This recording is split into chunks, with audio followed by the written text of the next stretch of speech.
Okay, thank you, Steve. Mike, was that your shortest fight ever? I know. Before you start asking, who's on Jim Gray's left? Well, that, my friends, is the baddest man on the planet, Mike Tyson. He just knocked out Los Alvarez and decided to do a post-fight interview. Little did Jim Gray know, this would be the most famous post-fight interview, arguably in the history of boxing. I bear witness there's only one God, and Muhammad's blessings and peace be upon him, is his prophet. Some will say this is out of context, and you're goddamn right. He was as high as a kite during this fight. He became a Muslim recently during his 9-month stint in prison and decided to testify his faith. I dedicate this fight to my brother, Darabam, who died. I'll be there to see you. I love you with all my heart.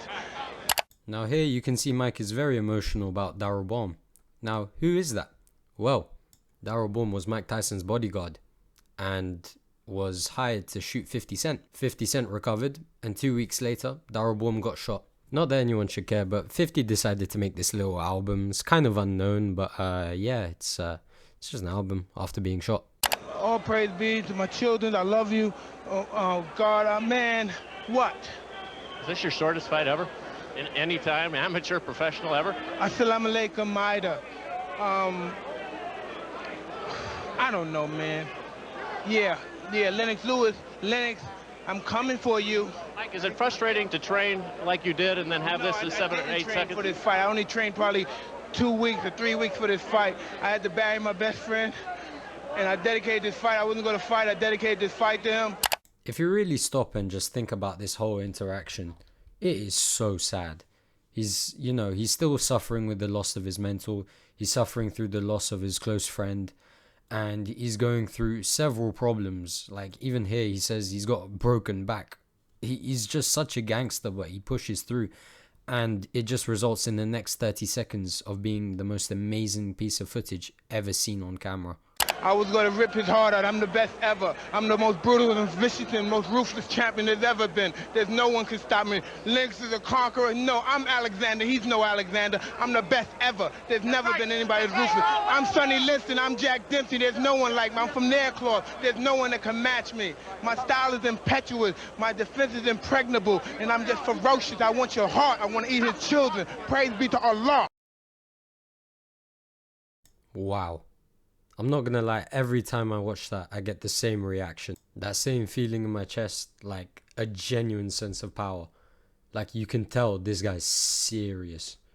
And it's not even close. So let's pick apart this little segment. This absolute poetry in motion. It's simply amazing. I was gonna rip his heart out. I'm the best ever. The most brutal and vicious and most ruthless champion there's ever been. Well, as much as there's debate about whether or not he was the best, definitely the most feared, there was no one more feared than Mike Tyson, even to this day, I think. There's no one that can stop me. Well, Lennox was the opposition. It was a little bit boastful, but he was high. What could you do?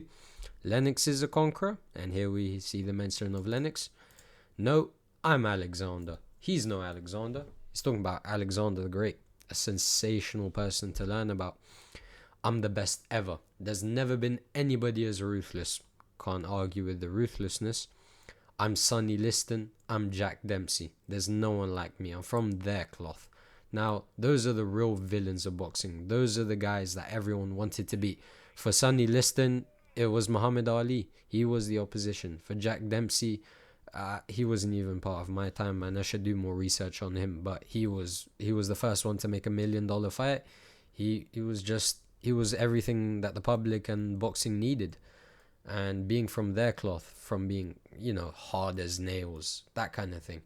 There's no one that can match me. My style is impetuous, my defense is impregnable, and I'm just ferocious. I want your heart. So first of all, I want to pick apart the impetuous and impregnable statement. So if you actually read his book, you'll see that he got that from a comic in Marvel talking about Galactus, which is, it just made me laugh. I just found that so funny to me, because that's the last place you'd hear something like that, but it just fits so nicely into what he was saying.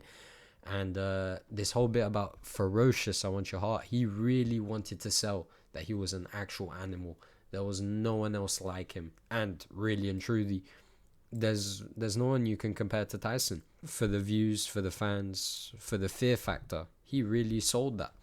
And everyone believed it because he had the backup. He had the proof. Now, this bit is a little bit weird. I want to eat his children. I don't know. Yeah. I don't know about that. Thus, leaving us with his final action. Are you saying now, Mike,